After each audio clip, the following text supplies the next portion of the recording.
Bismillahirrahmanirrahim. Oke.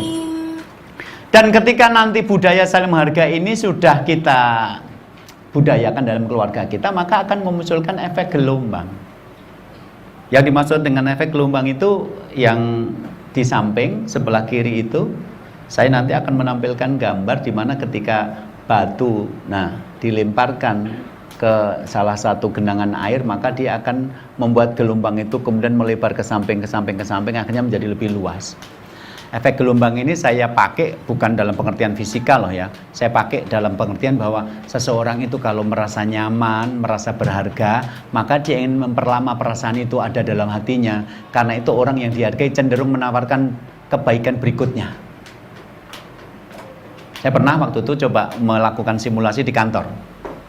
Saya panggil salah satu karyawan saya, kemudian saya bilang, "Mas, bisa nggak bikinkan kopi? Pagi ini saya capek banget, ngantuk." "Oh bisa Pak, bisa." Dia biasanya bikin minuman langsung diantar-antar gitu loh. Ini saya pesan khusus, "Mas, saya minta dibikinkan kopi, bisa nggak? Pagi ini saya ngantuk." "Oh ya Pak, bisa." Berapa saat kemudian dia datang, "Ini Pak kopinya." "Oh ya, taruh di atas meja." Begitu dia sudah di atas meja, saya permisi Pak, silahkan. Kemudian dia menuju ke pintu. Begitu dia mau buka pintu, mau keluar, saya bilang, "Mas," dia nengok, "Ada apa Pak?" "Makasih loh udah bikinkan teh." Itu Anda bisa lihat wajahnya cerah gitu loh. Cuma dengan kalimat "terima kasih loh udah bikinkan teh", itu jadi cerah gitu. Dan seharian saya lihat dia ringan mengerjakan pekerjaan di kantor. Jadi kadang-kadang sentuhan kecil mengucapkan terima kasih itu membuat orang itu sehari suasana hatinya menjadi lebih ceria. Daripada diminum langsung, "Ini teh apa?" "Kita bisa enggak sih?" Lihat aja nih, seharian dia mungkin murung dalam kerjaan dia gitu. Nah begitu saya mengatakan, "Terima kasih loh udah bikinkan teh buat saya," dia tersenyum, "Iya Pak, sama-sama." Kalimat lanjutannya apa? "Ada lagi Pak yang bisa saya bantu." Itu namanya efek gelombang. Dia menawarkan kebaikan berikutnya. Coba anak saya juga begitu. Begitu saya minta mengambilkan sandal tadi, begitu sudah selesai saya bilang, "Jazakumullah Mas sudah bantu Abi bikin ngetes." "Ya bisa sama-sama. Ada lagi Bi yang bisa saya bantu." Gitu. Orang cenderung menawarkan kebaikan berikutnya setelah kebaikan yang pertama dihargai, sebab dihargai itu enak, memberikan perasaan percaya diri, berharga, nyaman, dan ketika itu kita rasakan, kita pengen itu lebih lama lagi. Nah, bagaimana kita mendapatkan lebih lama lagi? Ya berbuat baik lagi. Nah, ketika nanti berbuat lagi, diapresiasi lagi, dihargai lagi, maka orang cenderung melakukan efek gelombang ini. Jadi kalau Anda pengen menghidupkan suasana rumah tangga yang baik, hargailah yang dilakukan suami meskipun sepele, hargailah yang dilakukan istri, anak meskipun sepele. Dari situlah kemudian nanti muncul penghargaan berikutnya. Anda pulang sore hari, Insya Allah sudah ada teh manis.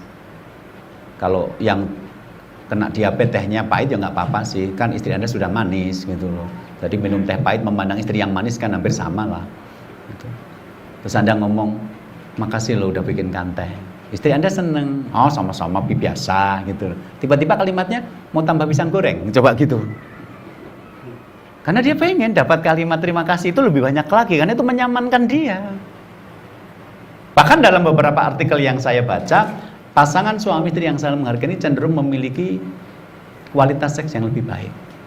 Karena itu Rasul juga mencoba untuk menghubungkan kualitas seks dengan penghargaan melalui hadis ini. La yajlidu ahadukumul imra'atahu jaldal abdi. Janganlah seseorang di antara kalian mencambuk istrinya seperti mencambuk budaknya. Tsumma yujami'uha fi akhiril yaum. Kemudian mengajaknya tidur pada akhir malam. Enggak banget, ini bukan watak seorang muslim. Malamnya ya dipukuli, tapi paginya dipukuli, malamnya diajak tidur, itu enggak banget. Jadi Rasul mengatakan jangan kamu memukuli atau mencambuk istrimu tapi malamnya ngajak tidur, jangan. Itu artinya kalaupun sampai terjadi tidur, itu karena istri takut kepada Allah. Sebab kalau suami minta dilayani tidak melayani, maka dilaknat malaikat sampai subuh. Tapi itu bukan memberikan tubuh dan hatinya. Jadi akhirnya saya pernah ketemu kasus seorang ibu yang dipukuli suami, malamnya diajak tidur. Temennya ngomong, "Kok bisa-bisanya toh Bu jenengan melakukan seperti itu? Apa nggak merasa jadi sampah gitu habis dipukuli ditiduri?" Ya sudah lah mbak, nanti kalau saya nggak mau melayani malah dipukuli lagi. Ya sudah. Ya udah nikmati tubuhku, cepat sana, cepat, selesai gitu loh. Kenapa? Akhirnya Pak, ya sudah selesai. Artinya dalam konteks ini itu bukan hubungan yang antara hati dengan hati sama-sama ingin mencari kenikmatan, tapi itu hanya hubungan menyenangkan salah satu pihak saja dan yakin. Saya pernah ketemu ibu-ibu yang setelah melayan suaminya langsung lari ke kamar mandi dan nangis. Kenapa? Saya sebenarnya nggak cinta sama suami, saya nggak bisa melakukan, tapi saya melakukan karena saya takut dosa. Tapi saya memberikan tubuh saya bukan hati saya. Dalam hadis ini dikatakan, jangan sampai kamu pukul istrimu dan kamu ajak tidur di malam harinya. Wallahu a'lam.